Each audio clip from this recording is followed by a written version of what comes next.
Live from the Henry Carter Hall Library in beautiful Clinton, Connecticut, I'm Kyone Wolf, and we are here. Make some noise, Clinton. No, wait, don't make noise. I misspoke. What, you're finding me? You can't find me. I brought back angels and demons.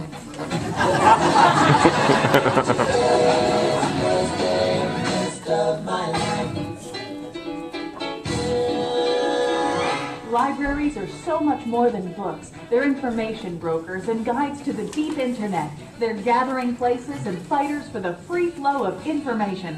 And now, the guy who hogs the only really nice armchair, Colin McEnroe.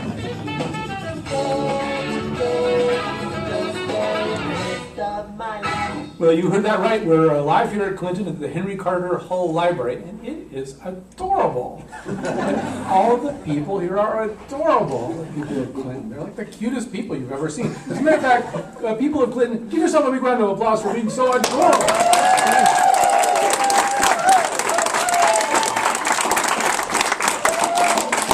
Have you been banging their cute little hands together? They're adorable. No, it really is a great library. We're so happy to come here. For a long time, we've been talking about this, and we've done some shows a little bit about some of the roles that libraries play. But we really thought it would be good to sort of be in a representative library when we did this, because libraries do so much more than maybe what they did when I was a young lad right after the American Civil War, where we just only had like 6 or 7 books, and it was I don't even want to think about it. So let me just tell you who's here, and then we will commence our discussion. You can't call in the way you usually can because we lack that technology. But there are people here in the audience who will probably be asking some impertinent questions as we go on here. But let me just tell you who we've got here. Well, first of all, we've got our host, Mary Beth Breen. She's the director of the Henry Carter Hall Library in Clinton, which turned 100 this year. It's been honored for the past 5 years as a top 10 library in the country by the prestigious HAPLR Index, which I've never personally heard of, but I understand it's pretty much like the Oscars of libraries.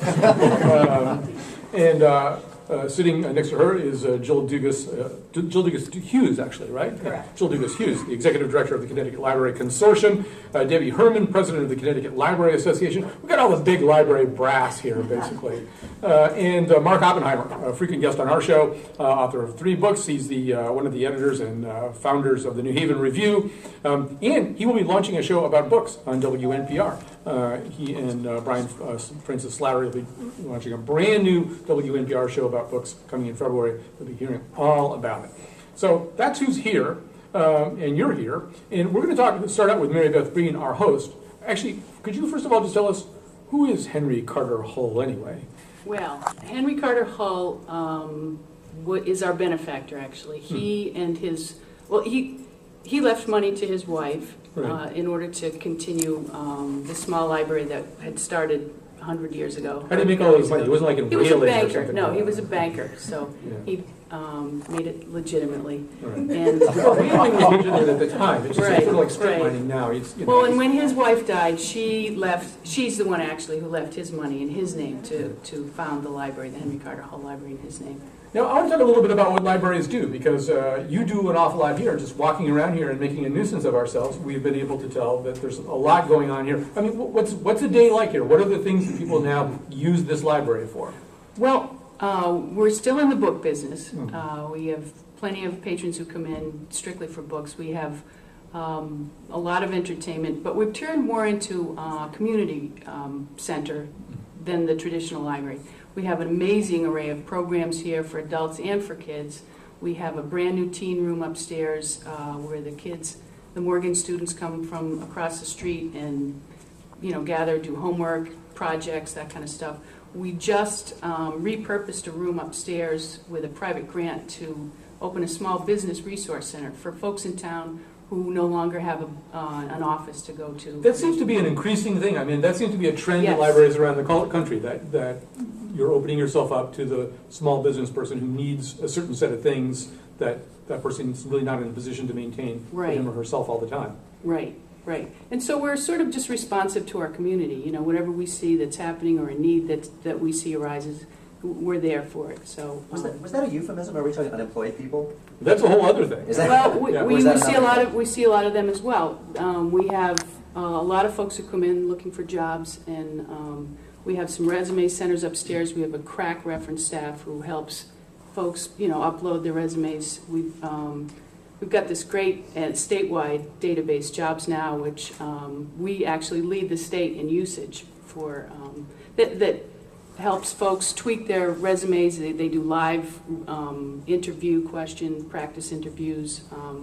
It's just a great resource. Because in New Haven, where I live, I think for a lot of unemployed people, their job search would be unthinkable without our public library, without the free public library. There's so many people who still do not have computers, personal computers, and when you're looking for a job now, you absolutely need to have a computer. According to some figures, I can't say statistics for some reason or other, according to figures I've been provided with by the ALA, 13,000 U.S. public libraries now offer career assistance to people.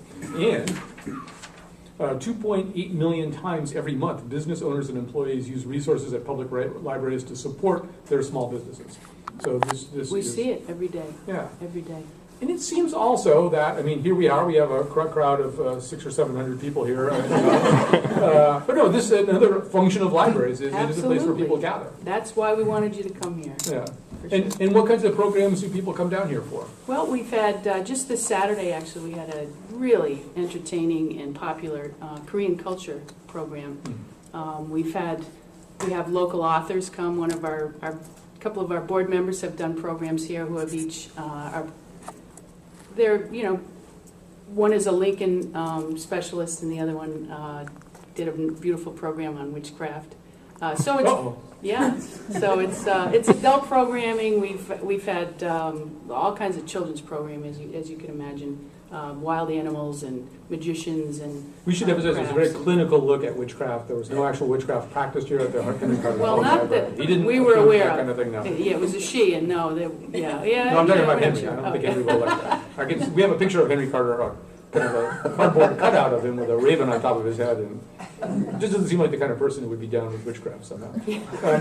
Mark Oppenheimer, as a bookworm and as a writer, publisher, editor, man of letters, I mean, what's a library? First of all, growing up, what was a library to you? Well, I should say, first of all, I didn't have the ideal library experience as a child. We had at the Forest Park Ranch in the 80s, we had a very mean children's librarian who was who sort of didn't approve of certain books and approved of others. She was very controlling. She didn't really want you to take ownership of your own reading life. In spite of that, I mean, it's a testament to how great libraries are that in spite of that, the library was it was a place children could go to get things for free. First of all, right? I mean, it's you don't have money. And you don't have credit cards, but you have this card. I mean, my daughters actually think it's a credit card. This is their first credit card. They can hand it over and they get something for free, and it's this extraordinary thing, and it's a book. And it also just was this, it was a place to go and be alone. I just think in the imaginative life of a child, here's this place you can go, and you're actually supposed to go around and take things off shelves and roam and free associate from one book to another on a shelf. So even though I was not the beneficiary of great programming in those particular years at that particular branch, God love it, it was still just a kind of magical space. And I should also just add that even in adulthood, when I was unemployed after college for the first time, I went home, was living at my parents' house, and I would go to the Forest Park Ranch, and it was there that I pulled a book off the shelf just because I liked the cover that became one of my favorite books. And